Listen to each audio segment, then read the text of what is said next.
Mtu mmoja ambaye ni mwanamume amekutwa amefariki dunia katika bwawa la Mwanakwerekwe wilaya ya Magharibi B.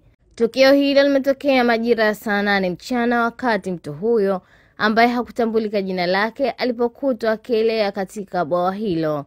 Msaidizi wa kitengo cha uzamiaji kutoka kikosi cha zimamoto na uokozi mteule daraja la 2 Kasim Haji Kibudu amesema amefika eneo la tukio baada ya kupata taarifa na kufanikiwa kuopoa mwili wa mtu huyo na kukabidhi kwa jeshi la polisi. Pia leo tumepata taarifa kuna maiti inaelea kwenye ziwa la Kwerekwe.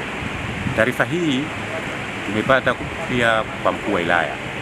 Napenda kutoa ushauri kwa wananchi, wazazi, walezi na jamii kwa ujumla, tuwe na indhari katika sehemu zote za mabwawa, maziwa na hata baharini.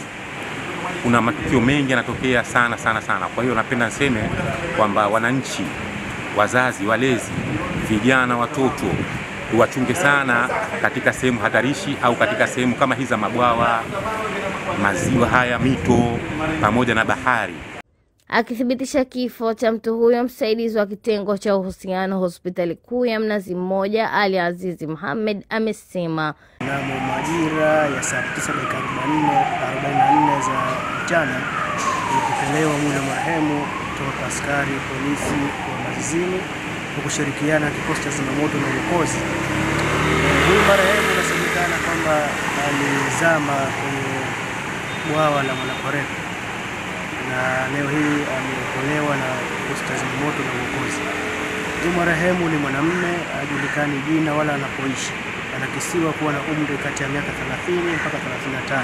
Shehe wa shehia Mwanakwerekwe Kombo Ali Amer anaelezea zaidi juu ya tukio hilo. Nilipigwa simu nyumbani wakati nilikuwa nakula, nikaambiwa kuna mtu amezama katika bwawa la Mwanakwerekwe. Kwa hiyo kama ni wajibu wangu kama shehe wa eneo, nibidi nitoke nyumbani nifuatilie. Kuja hapa ndo nimeiona hiyo maiti. Bahati nzuri na mimi na majukumu yangu nimepigia mkuu wangu wa wilaya na yeye kapiga kujua yeye. Bahati nzuri pale ndo nimekuja, tumeshirikiana kwa hizo kazi. Nikiripoti Lafhat Mohamed.